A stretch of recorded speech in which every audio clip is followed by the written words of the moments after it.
ที่จะบอกว่ามาสั่งมาสอนหรือว่าเอาธรรมะมาฝากมาแบ่งปัน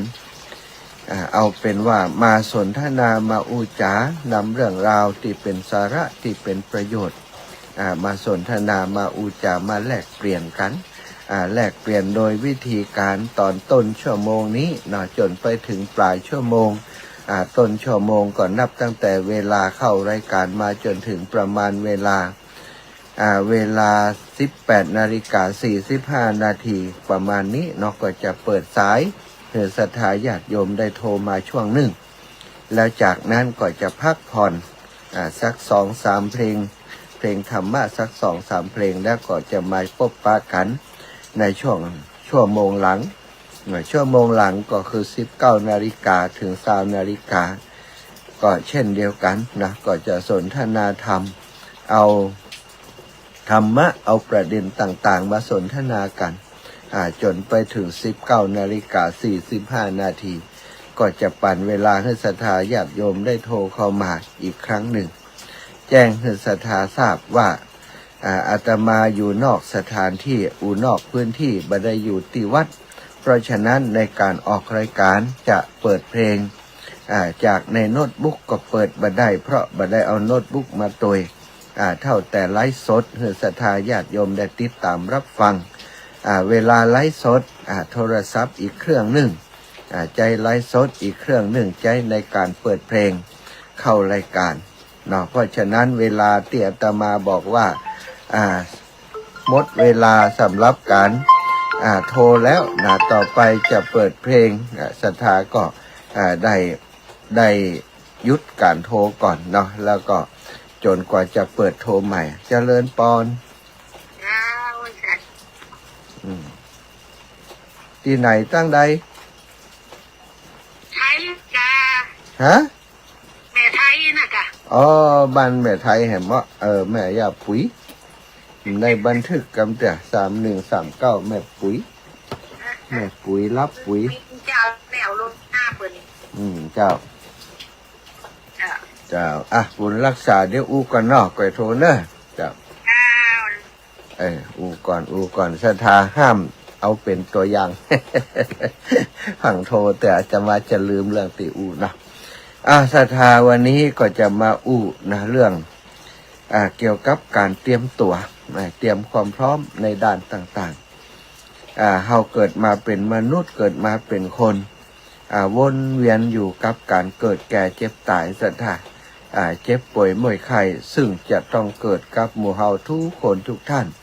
บ่มีไผจะหนีไปได้ศรัทธาอีพ่ออีแม่แม้แต่องค์พระสัมมาสัมพุทธเจ้าถึงเรื่องอาพาธเรื่องการประชวรเรื่องการป่วย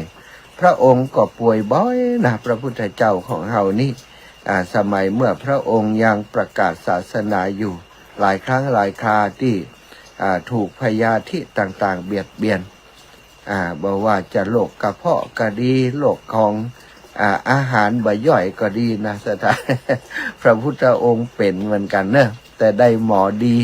ได้คุณหมอชีวกโกมารพัฒน์ซึ่งเป็นหมอหลวงของพระเจ้าประเสนทิโกศลของพระเจ้าพิมพิสารเป็นหมอหลวงของพระเจ้าพิมพิสารได้ดูแลพระพุทธเจ้าโดยเป็นหมอประจำพระองค์ของพระพุทธองค์โดยมีหลายครั้งหลายคราที่พระพุทธองค์ทรงประชวรโดยโลกต่างๆที่มาเบียดเบียนที่มารบกวนพระองค์ถ้าบ่มีคุณหมอชีวกเนี่ยลำบากซะ อย่างที่โดนพระเทวทัตกิ่งใบหินใส่ห่อพระโลหิตที่พระชงนาแข่งห่อพระโลหิตก็ได้คุณหมอชีวกช่วยหายามาประคบมาปันที่พระชงที่พระองค์ถูกสะเก็ดหินกระเด็นกระดอนใส่ได้รับบาดเจ็บพกช้ำดำเขียวปวดสถานทรมานอยู่แต่ว่าด้วยยาที่ดีที่หมอชีวกได้ปรุงได้ประคบได้กระทำให้พระองค์ก็หายประชวรเพียงวันเดียวก็หายตอนที่พระองค์ทรงประชวรโดยโลกเกี่ยวกับ ทำงานของกระเพาะอาหารนะอาหารใบย่อยเนาะกัดต้องจุกเสียบต้องนะบรรเทาก็บัดทายเนาะบัดทายรายวันหมอชีวกก็ปรุงยาให้ปรุงยาให้พระองค์ก็ทำให้การประชวรของพระพุทธเจ้าได้ทรงบรรเทานี่ตีเล่าอย่างอีกก็หมายความว่าพระพุทธเจ้าก็เจ็บเป็นเย็นอุ่นเหมือนกับหมู่เฮาทั้งหลายเนี่ยสังขารร่างกายของพระองค์ก็ประกอบโดยธาตุสี่อินทรีย์หกประกอบประชุมโดยธาตุทั้งสี่เหมือนกันบัดต่างกันครับหมู่เฮาทั้งหลายแน่นอนเมื่อเป็นสังขารแบบเดียวกันหัวใจเล็กหัวใจไหลอย่างต่างๆเนาะก็ย่อมจะมีอาการแห่งความเจ็บป่วยเป็นธรรมดาตีอูเรื่องนี้มาศรัทธาอีป่อยอีแม่ทั้งหลายเนื่องจากว่าปัจจุบันนี้ได้ยินข่าวเรื่องการเจ็บเป็นเย็นอุ่นเจ็บป่วยของศรัทธาญาติโยมแฟนรายการหลายคนหลายท่านวันก่อนไปเจอโยมแม่คนหนึ่งก็ถามว่าช่วงนี้ได้ฟังรายการวิทยุพ่องกอบาหันโทรมาบเดียวเป็นอย่างไรก้าอินนะโยมแม่เปิ้นก็บอกว่าท่านอาจารย์ช่วงนี้มันเป็นอย่างไรบอกมันอิดเหนื่อยมันบ่ม่วนมันบางอย่างจะบอกจิตใจมันแบบปกติหออาจารย์มันบ่ม่วนอย่างไรบ่ฮู้นะก็เลยบ่ฟังช่วงนี้บ่ได้ฟังเลยบ่ได้ฟังบ่ได้ติดตามเลยก็เลยบ่ฮู้ข่าวสารงานบุญต่างๆที่เปิ้นทำกันในครอบครัวขึ้นสีขาวของเฮานะก็อูจากันก็ทราบว่าโยมแม่เปิ้นมีโรคประจำตัวโรคประจำตัว โรคติดตัวมาเป็นโรคหัวใจเป็นโรคเส้นเลือดในหัวใจซะถ้าไปอยู่ในที่ชุมชนคนนักมีเสียงกระทึกคุกโคมนี่เปิ้นจะสั่นเปิ้นจะอยู่บ่ได้ก็บ่ม่วนใจเปิ้นบอกนะก็เลยบ่ได้ฟังธรรมบ่ได้ฟังน้ำฟังธรรมจิตใจมันแบบปกติอันนี้ก็เป็นส่วนหนึ่งนะศรัทธาของโรคภัยไข้เจ็บที่ศรัทธาญาติโยมทั้งหลายเผชิญและก็เป็นกันอยู่บางคนก็อู้ถึงโรคของมันเป็นอย่างใดบ่ฮู้อาจารย์มันอิดอ่อนมันตึงบ่ไข่เนี่ยอย่าง มันกลายเป็นขี้ข้านไปหมดนะสุมาเตะถึงวันนี้จะยกไม่กวาดมากวาดบ้านก็ขี้ข้านอาจารย์ว่าอันนี้ก็เป็นโรคอย่างหนึ่งเหมือนกันเนาะแล้วเพิ่นก็บอกว่ามันถ้าจะเกี่ยวกับยานะอาจารย์ยามอย่างนี้แม่ก็ที่เปิ้นชี้ถึงเฮานะไก่หรอก็ได้ยินคนว่าหลายคนแต่เฮาจะวินิจฉัยว่าแม่นมันก็เฮาบ่ใช่หมอเนาะซะแต่เปรียบเทียบกับคนหลายๆคนจากการที่เมื่อก่อนเพิ่นเป็นคนมันคนขยันแล้วต่อมากลายเป็นคนเป็นแบบเนี้ยนะก็คือบ่อยากจะทำอย่างมันอ่อนมันอิดมันอย่างไปหุนี่เนี่ยนี่ก็โรคชนิดหนึ่งที่เกิดขึ้นกับศรัทธาญาติโยมวันก่อนเนี่ยไปมีโยมเปิ้นบ้านในเวียงฮะนะเนาะในเวียงลำปางพอดีว่าจะไปงานบุญที่เวียงป่าเป้าก็พอได้เปิ้นโทรมาหาพอดีก็จะฝากหอมบุญไปก็เลยว่าจะกายนี่พอดีแม่ได้แวะไปหาเพิ่นก็ได้ไปปะญาติโยมกลุ่มหนึ่งปรากฏว่า 4-5 คน เป็นเจ็บหลังเจ็บเอวเจ็บแข้งเจ็บขาไปหาหมอกันว่าเป็นตึงมดเลยเขาก็นึกว่าจะได้มีงานที่วัดบ่ค่อยหันหน้าอีแม่เขาบ่เดียวเพิ่นก็เล่าให้ฟังเรื่องของ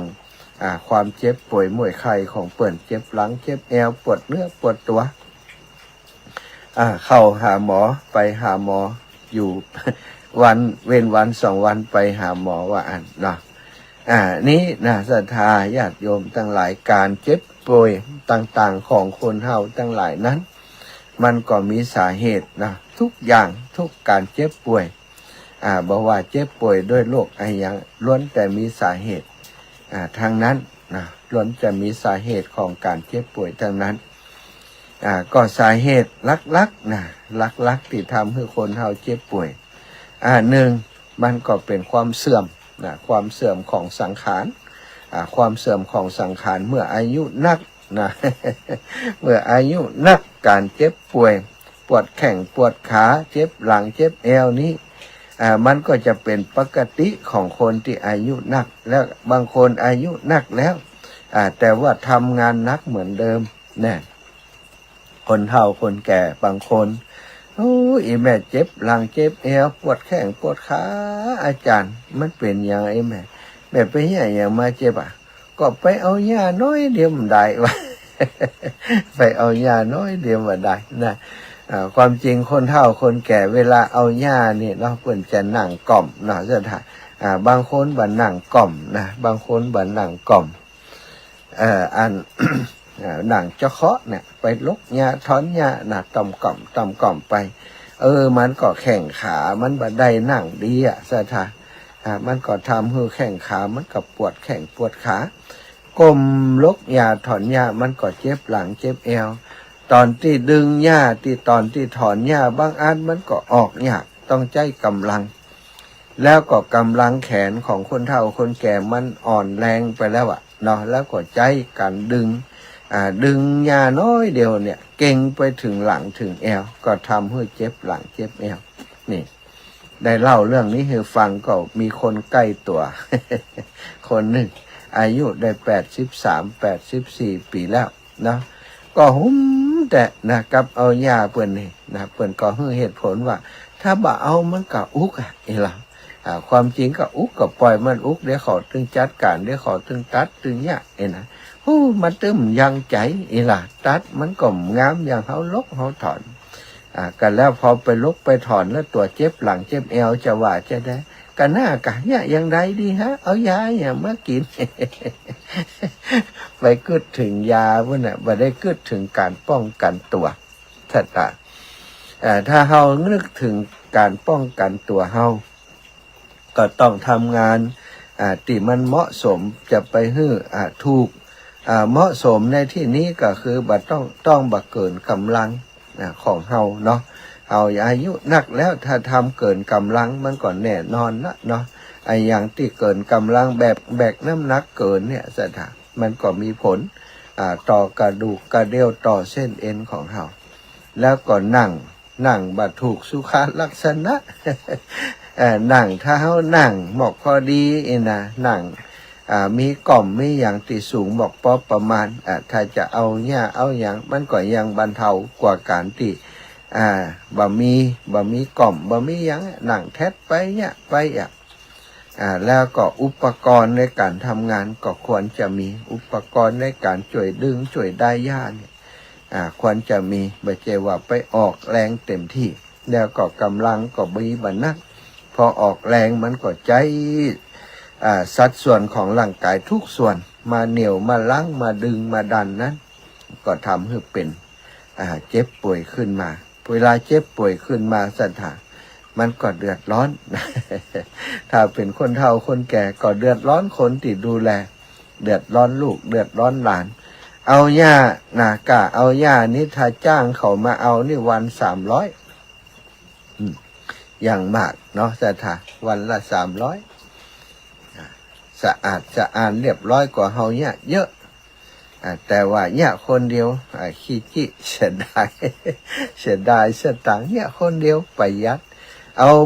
มาความที่เฮาประหยัดพอเจ็บอย่างขึ้นมาสถานซื้อยาขวดหนึ่งยาแก้ปวดทาถูหนวดนี่นะเนี่ยถ้าเฮามีไปซื้อนี่60 70 100 200เนี่ยถ้าไปหาหมอกะเตียวไปเดินทางไปลูกหลานไปส่งถ้าไปเวียงจากวันนอกไปเวียงใจทาระยะทางสัก50 กิโลไปเวียงไปคลินิกไปอย่างก็แล้วแต่การนำมันลดบัตต่ำกว่า500นะการนำลดเสี่ยงแล้วกากินเสี่ยงแล้วกาคุณหมอตรวจยุบหันยุบนี่จัดยาใส่เอาแหม400-500สถานเอาไปเอามาเนี่ยกลายเป็นว่าแปลงกว่าจ้างคน จ้างคนแล้วก็ไม่ใช่ว่าได้ยามาแล้วมันจะหายมันก็ยังมีผลกระทบกับสุขภาพร่างกายในหลายๆด้านอันนี้ศรัทธาวันนี้จึงอยากจะเรื่องการเตรียมตัวเวลาเขาแก่แล้วต้องเตรียมตัวเตรียมใจให้พักผ่อนพ่องเตรียมตัวติ คือพักผ่อนพักผ่อนก็ต้องเข้าใจว่าโอ้วัยนี้เขาจะไปทำงานอย่างบก่อนบันไดละเพราะเป็นอย่างขึ้นมานี่มันลำบากลูกหลานลูกหลานจะเดือดร้อนตัวเขาก็บ่ม่วนมันเจ็บมันปวดมันก็ต้องกินยากินยุกกินยาอย่างต่างๆก็มีผลกระทบต่อสุขภาพร่างกายโดยรวมแหมก็ต้องเตรียมตัวเป็นคนว่างงานพ่องนะว่างงานในที่นี้ก็คือบัดทำงานบ่ได้แต่ว่าเขาก็ทำส่วนอื่นๆเขาว่างงานด้านการที่ใจแรงงานแต่เขาก็ทำในด้านอื่นๆที่มันบัดทำให้เกิดความเจ็บป่วยขึ้นกับร่างกายก็ทำงานเบาๆนะอย่างคนเฒ่าคนแก่ก็ยิบสวยก้าบายสีก้าเนี่ยนั่นกันนี่นี้ไปตัดกระดาษตัดตุงตัดเจาะตัดดอกตัดดวงอย่างที่มันบัดต้องใจแห่งนักอย่างที่มันบ่เป็นการทำร้ายร่างกายตัวเองในวัยนี้เขาจะต้องเตรียมตัวเพื่อจะรับเอาบุญเอากุศลในแต่ละวันให้หนักที่สุดมีโอกาสเข้าวัดมีโอกาสฟังธรรมก็ต้องไปวัดไปฟังธรรมเก็บเสบียงเตรียมเสบียงเพื่อจะเดินทางต่อไปใน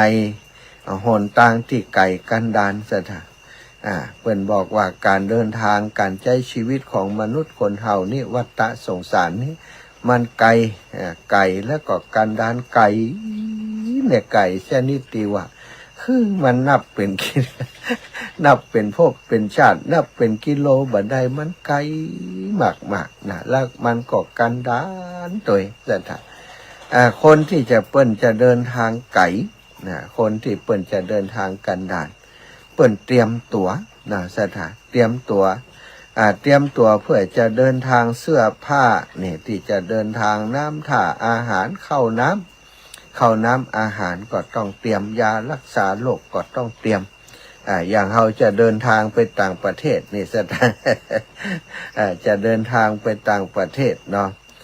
เคยไปทำงานต่างประเทศโดยเปิ่น2-3 ครั้งก่อนที่จะเดินทางเนี่ยไปหาซื้อของใจที่มีในเมืองไทยของเราเนี่ยกว่าว่าไปต่างประเทศมันมียาพาราเซตามอล กว่ามียาแก้ปวดกว่ามียาเวลาเจ็บท้องเวลาปวดท้องมากว่าบ่มียาซื้อยาเตรียมยาไปสปะ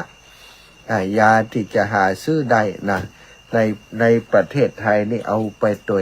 เสื้อผ้าประเทศปุ้นมันหนาวก็เตรียมเสื้อหนาวไปเตรียมอย่างไปเตรียมได้นักที่สุดสถาน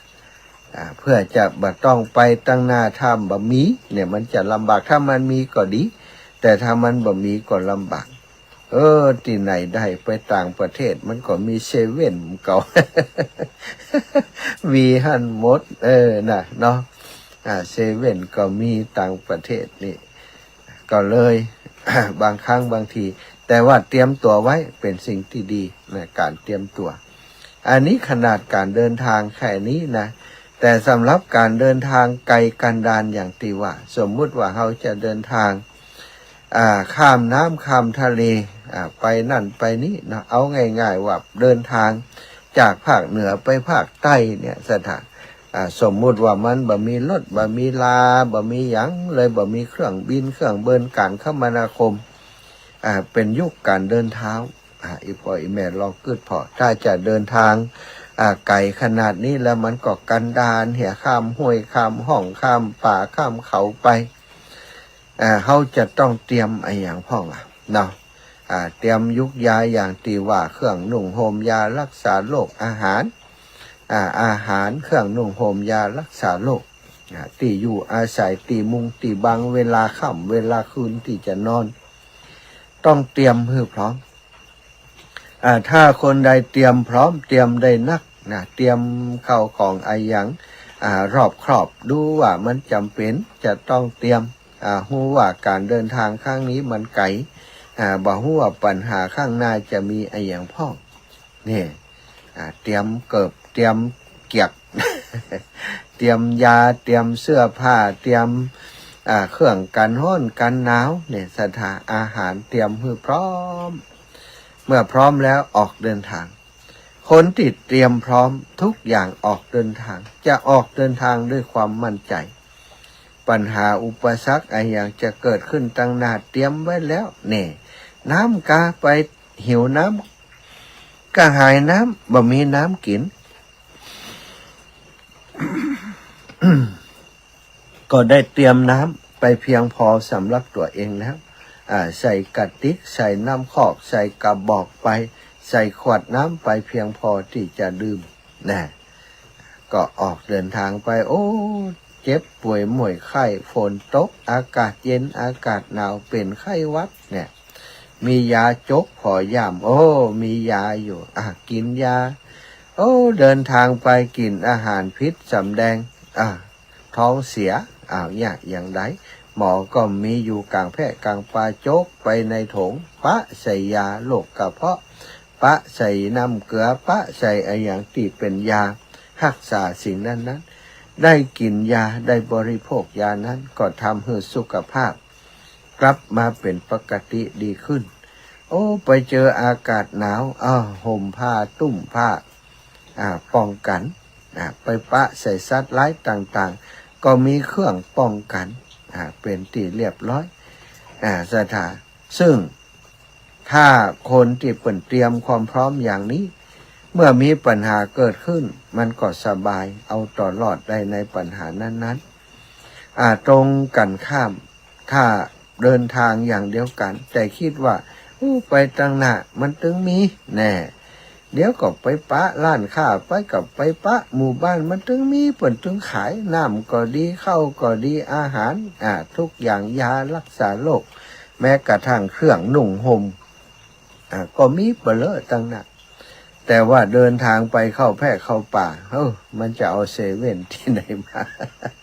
ไปเจ็บต้องกลางแพร่กลางป่าไปหม่วยไปไข้กลางแพร่กลางป่าเนี่ยอย่างใดสถานถ้าเฮาเตรียมของไว้กับตัวเฮาคือพร้อม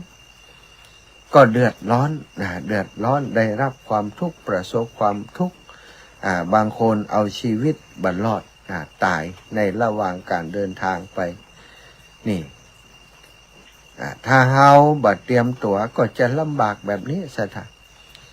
ชีวิตของมนุษย์เฮาเกิดมาอุบัติมาบนโลกใบนี้เฮาฮู้ดีว่าเฮาจะอยู่ชั่วเวลาหนึ่งเท่านั้นแล้วก็จะต้องจากโลกนี้ไปไปไหนก็บ่ฮู้แต่ว่าไปแน่นอนไปที่ไหนบ่ฮู้เด้อนะทีนี้ถ้าเฮาเป็นชาวพุทธแล้วก็นับถือพระพุทธศาสนาแล้วก็เฮาฟังน้ำฟังธรรมกันเชื่อฟังคำสั่งสอนขององค์ชินวรสัมมาสัมพุทธเจ้าฮู้ว่าการที่เฮาปฏิบัติธรรมรักษาศีลปฏิบัติธรรมฮือตานมีเมตตากรุณาถ้าเฮาเป็นคนอย่างนี้นั้นต่างหน้าที่เฮาจะไปก็จะเป็นทางที่สะดวกเป็นทางที่สุขที่สบาย แต่ทางที่จะสุขสบายนั้นต้องเกิดจากการเตรียมตัวตอนที่เฮามีชีวิตอยู่นี้เตรียมตัวหรือว่าสะสมเสบียงซื้อเสบียงไว้สะสมเสบียงไว้ก่อนที่จะเดินทางจากไปก่อนที่จะจากโลกใบนี้ไปสิ่งที่จะเป็นเสบียงเฮาก็คือบุญคือกุศลถ้าเฮาทำคุณงามความดีเสบียงที่เฮาจะนำติดตัวไปนั้นก็จะเป็นบุญเป็นกุศลที่เฮานำติดตัวไปบุญกุศลนี้เป็นของเบาสถาถ้าเปรียบการเตรียมเสบียงการเดินทางแล้วบุญกุศลกับเปรียบเสมือนเงินทองที่มันบัดนักแต่ว่ามีคุณค่าในการที่จะจับใจใช้สอยเวลาที่เฮาเดินทางแต่ถ้าเฮาบ่ได้เตรียมเสบียงบุญไว้สถายปล่อยอิมแหกไปตั้งหน้าจะเอาอย่างมากินอย่างที่ว่านะเวลาเจ็บเป็นเย็นอุ่นมาเอาอย่างมากินเอาอย่างมาประทังชีวิตทางไกลกันดารของชีวิตคนเฮาทุกคนที่จะต้องเดินทางไปตั้งหน้านั้นต้องอาศัยสิ่งที่เรียกว่าบุญเรียกว่ากุศลเท่านั้นที่จะพาเฮาเดินทางไปสู่ภพภูมิที่ดีโดยเฉพาะจะไปสู่สวรรค์ จะไปสู่จันทร์พรหมสวรรค์6ชั้นกับจันทร์พรหมต่างๆนี่อาศัยบุญอาศัยกุศลทั้งนั้นต้องใจบุญใจกุศลเป็นพาหนะในการเดินทางถ้าบ่มีซึ่งบุญซึ่งกุศลแล้วนะมีแต่ทำความชั่วทำสิ่งที่บดีไว้นะอันนั้นก็จะต้องไปอีกเส้นทางหนึ่งที่ใครก็ไม่อยากไปนั่นก็คืออบายภูมิ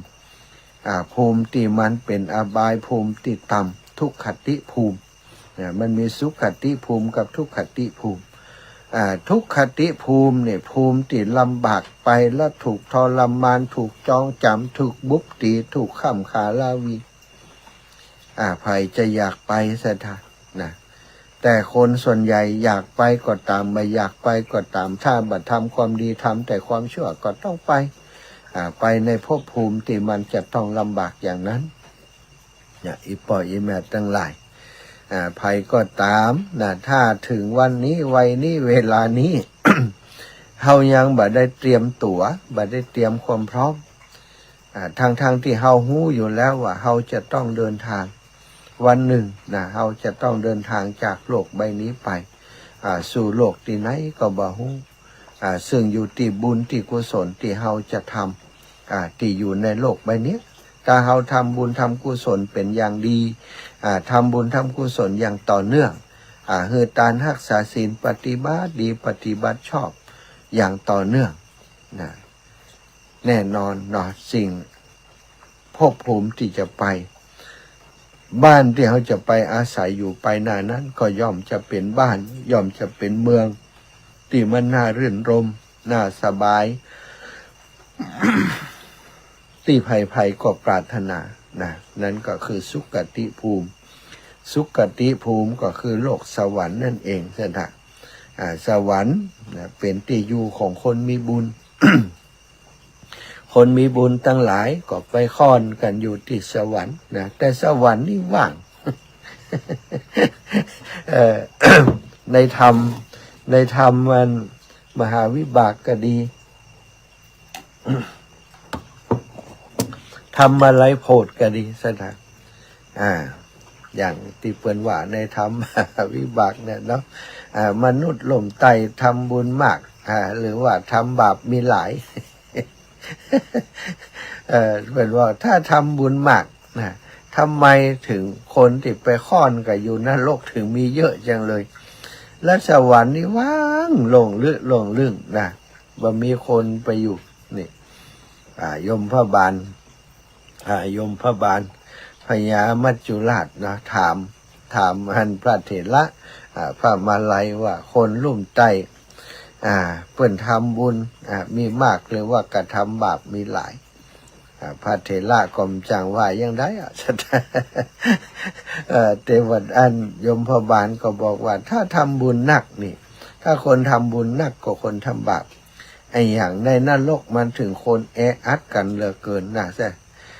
แปลงเท่าใดก็ตึมกุ้มปอนรกนี่แปลงแบบปอนรกนี่คือสถานที่ต้อนรับคนที่ทำบาปทำกรรมเยอะมากไปแออัดกันอยู่นรกแต่ว่าบนสวรรค์นี่ว่างสบายสถานวิมานของเทวดาที่ไปเกิดบนสวรรค์มีนางฟ้ารายรอบเนี่ยโอ้รื่นรมสบายสบายใครเนี่ยใครกินยังใครอยากยังก็กินได้สบายเนี่ยกินอย่างก็กินได้อย่างสบายนึกถึงอย่างก็เป็นอาหารเป็นทิพย์ก็เกิดขึ้นส่วนคนที่ตกนรกนั้นสถานกระหายน้ำอยากกินน้ำตักน้ำกินขึ้นไปโอ้เดือดบดลิ้นหลวนลิ้นสุกคนบาปน้ำเย็นกลายเป็นน้ำร้อนคนมีบุญนี่น้ำร้อนก็กลายเป็นน้ำเย็นกินได้สบายนี่เนาะฉะนั้นเฮาตั้งหลายควรที่จะใจคำว่าเตรียมตัวเตรียมให้พร้อมทุกอย่างที่จำเป็นต้องเตรียมให้มันพร้อมเสร็จเตรียมพร้อมไม่ได้หมายความว่าต้องไปซื้อข้าวซื้อของไว้ให้พร้อมจะเดินทางไปสัมปรายภพแล้วเตรียมซื้ออาหาร อาหารแห้งข้าวสารอาหารแห้งยารักษาโรค ไปในโลกนานิ่มได้ใจศรัทธาญาติโยมสตังค์ก็ไม่ได้ใจติดตัวไปก็ไม่ได้ มีที่จะติดตัวเฮาไปได้ เพียงแต่บุญกุศลเท่านั้นที่จะติดตนตัวของเฮาไปได้ ยกเว้นบุญเลือกยกเว้นกุศลแล้วเอาอย่างไปบ่ได้ศรัทธายอกจากบุญกับบาปเนาะที่จะหาบที่จะนำเฮาไปสู่ปรโลกไปหน้าก็เตรียมความพร้อมทุกอย่างก็เตรียมโดยการทำสั่งสมคุณงามความดีไว้เมื่อเฮายังมีชีวิตอยู่ไปรอให้คนอื่นทำศรัทธาขนาดตัวเฮายังมาทำไปรอให้คนอื่นทำแต่นั้น เมินเสียเถอะเนาะ เปลี่ยนไปบ่ได้เป็นไปได้ยากนะลูกหลานเขาก็มีชีวิตของเขานะเขาตายไปแล้วเขาก็ลืมไปละนะลืมไปนะทำบุญไปหาเมื่อนานก็เตือนหนึ่งทำไปแล้วจะได้ไม่ได้นั้นก็อีกเรื่องหนึ่งนะแต่บุญกุศลภัยทำคนนั้นใดคนที่ได้แน่นอนก็คือคนที่เป็นทำถ้าเขาบัดทำก็บัดได้จะไปหวังบุญจากลูกจากหลานก็เหมือนกับว่าคนเดินทางไปหวังว่าจะมีน้ำบ่อตั้งหน้าเอาไปสุดท้ายมีสักบ่อก็หิวกระหายตายในที่สุดนั่นเองศรัทธาญาติโยม 18:45 นาทีจะปั้นเวลาให้ศรัทธาโทรมามาจากกันสัก10 นาที10 กว่านาทีเนาะจากนั้น18:57 นาทีจะพักเบรกเนอะตอนที่พักเบรกจะไปโทรมาแต่ เพราะว่าใจโทรศัพท์เครื่องที่ศรัทธาโทรเข้านั้นเปิดเพลงเนาะถ้าอาตมาบอกว่าสายสุดท้ายแล้วเนอะแม่ฟังในวิทยุสายสุดท้ายก็ถ้ากำลังต่อโทรศัพท์อยู่กับปอก่อนปิดเลยแล้วก็รอยกต่อไป19 นาฬิกาก็จะมาพบปะกันจนถึง19:45ก็จะเปิดสายอีกครั้งหนึ่งเอาละ0808844173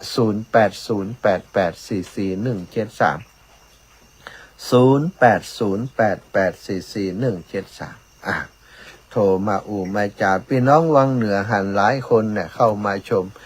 แม่เลท่าคล่องเนาะไม่ได้ปะกันเมื่อโยมแม่เลโยมแม่ติ๊บกาฟัง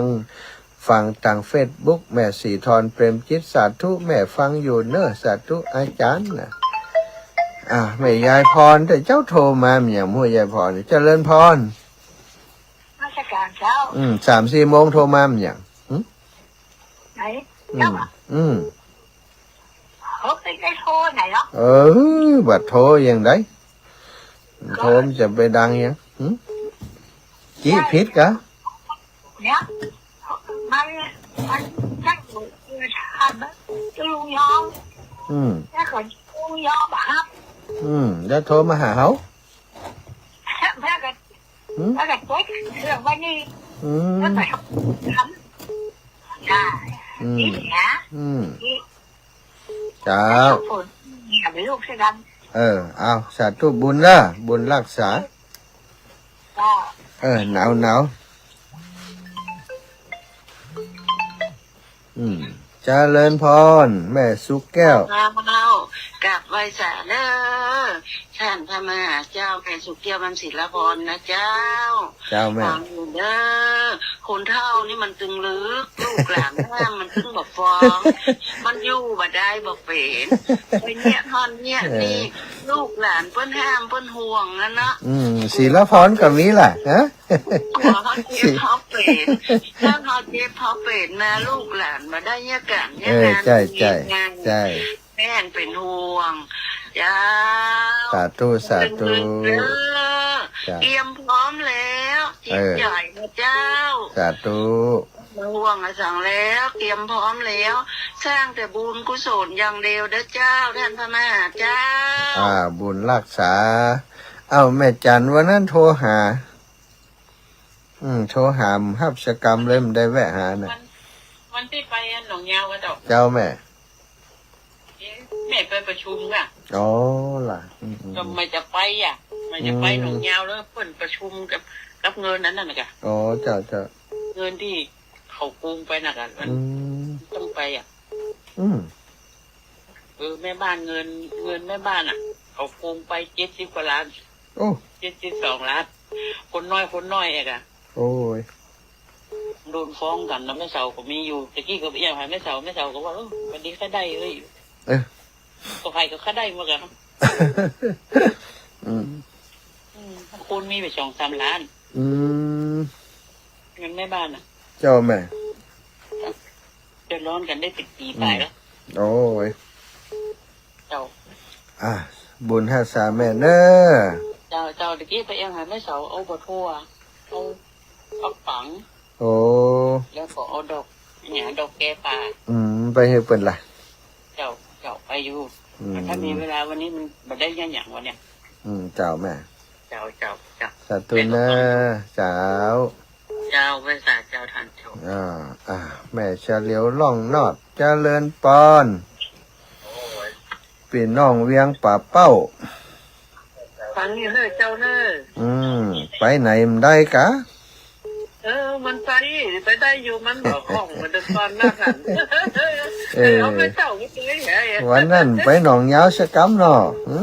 ได้ไปเจ้าหนุ่มยาวกับได้ไปเหลือว่าลุงจะดึงความเป็นหนานไปให้หนึ่งวันนะครับถ้าบุญใจดีจะได้แทนหันนะเจ้าขำใจ อ๋อเจ้า ได้แทนเลยสบายใจกัน เจ้าสาธุนะแม่เนอ เจ้า บุญรักษา เจ้า แม่นวลยอดคำปาน เจ้าแม่จ่าเจ้าเสียงยังเป็นวัดนี่ ไกลละกะ นะ ไกลจะเป็นอำเภอแล้ว แม่ก็ยังเดียวกันเฮ้ยใกล้จะถึงอำเภอเหมือนกันครับชีวิตคนเฮาอายุคนเฮานี่เหลือบางทีปั้นแล้วนะยิ่งยังแม่เขานี่นะ เจ้า บะถึงมื่นแล้วนะ นั่นเลยนับปันแล้วเนาะ ค่ะเป็นปั้นละเหลือเป็นปั้นนะเฮาบัดทำยิ่งทำบุญทำอย่างทำให้เนาะ ใช่แล้ว เจ้าแล้วเขาจะได้มาได้เขาได้ถึงเวลาที่เขาจะไปนั่นแหละ ใช่มีอย่างสักอย่างเนาะ ไปเห็นแล้วได้ทำสักคำอย่างเจ้าแม่นึกซื้อเหรอเหลือบางทีปั้นแล้วนะ แต่คนกำหนดอายุคนเฮาเนาะมันจะเหลือถึงมื่นแล้วนะเจ้าบุญรักษาแม่เนอ เจ้าแม่สาเจ้า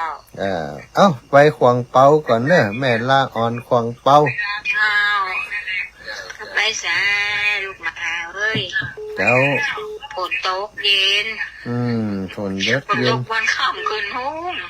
นั่นกะตกได้ตกดีเนาะอินดูเปิ่นเนี่ยนาดะวัดมันกันละน้อยยุนดูเปิ่นเนี่ยนาดะ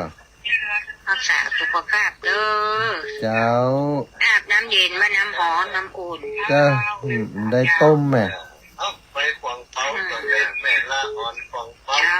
จะเลินปอนแม่แก้วกันท่าวังอันนี้ก็ขวางเปามาด้วยกันกะไม่สาเด้อ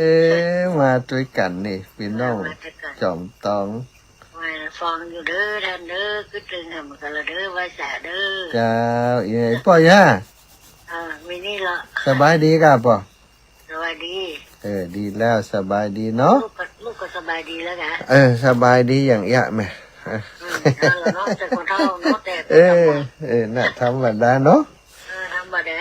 จะมันเธอสบายอย่างนั้นสมัยก่อนนี่มันใจลำเรื่องนี้มันเขาแข็งแรงใจไม่หลับบุญรักษาแม่เนอสาธุบุญรักษาเจ้าอีแม่สถาปุ๊จอมตองบุญนะนี่นะแม่ย่าแม่ยายแม่ล่าอ่อนครับแม่แก้วกันทะวังไกลกับวัดหลวงปู่ทองอยู่ปุ่นอยู่ขวางเปาปุ่นนะนี่ก็จากเชียงใหม่พี่น้องตังวังเหนือพี่น้องตังวังเหนือแม่วังเหนือเนี่ยรอยก2จ้ะแม่วังเหนือวันนี้อาจารย์พระมหานพดลบ่ได้เข้าสักกรรมเนาะอีแม่รอวันนี้เปิ่นมีงานพอดีเนอะ แม่สีพันรัตนะเจริญปอนแม่สีพัน เจ้าโอ้ฟังเข้าใจดีเนอร์เตรียมตัวก่อนแต่ เตรียมกายก่อนแต่งวันนี้ก็แดครัวเหลืออ่อนไปวัดบรรพุกแต่งตัวดอกยังจัดร้อยแง่ก็ตึงหมอเอาหรออ่อนมันสีจะใส่มดเตรียมตัวพร้อมฟังด้านมาทุกวันเลยมูกันเสียงนวลเจ้าเสียงนุ่มนวลเหรอกะเข้าถ่าเข้าถ่าอายุ85แล้วนะเจ้าดู85แล้วคนเดียวเอาอาจารย์บอกประจำไว้ได้0808844173สัตว์ตู้นะแม่นะเจ้ากำลังใจเนื้อท่านมาเนื้อบุญรักษาอยู่ดีมีสุขเจ้าญาติโยมเอาละศรัทธาโอ้ไกลแล้วนะไกลแล้ว18:54 นาทีรับอีก1 สายนะแล้วก็จะพักก่อนรักอีก1 สายแล้วจะพักก่อนใครจะโชคดีแม่สะเงียมใช้น้ำโป่งเทวีนมัสการเจ้าท่านอาจารย์หัวโตกระเจ้าหวันค่ำเดี๋ยวนี้ยังไปกำเลยนี่หนาวขนาดวันนี้หนาวขนาดนะใจฝนยังมันทรงหนาวไงไหมยังแม่อยู่ในที่นอนของประจวบจุ่งนี่โอเนี่ยสบายดีเจ้ารักษาสุขภาพนะเจ้าแม่เป็นห่วงเนี่ยหนาวขนาดแต่ดูในห้องทรงท่านคนเดียวเนี่ยพี่น้องโป่งเทวีก็รักษาตัวสุขภาพเด้อเจ้าวันนั้นหนองยาวได้มากันนั่นหนองยาวได้ไปกันแม่ได้ไปแม่ว่าสบายแม่ได้ไปอยู่ห้องบ้านวันค่ำเจ้า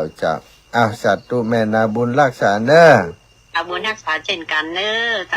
สัตว์ตุเจ้าจะเลินปอนแม่วินเจ้ากับภาษาพระอาจารย์จำเบอร์ได้อยู่กะจำเบอร์ได้อยู่กะอาจารย์จำเบอร์แม่ได้เขาจำได้ไรแม่โทรมาลงไปโทรมาจัดมันนะพระอาจารย์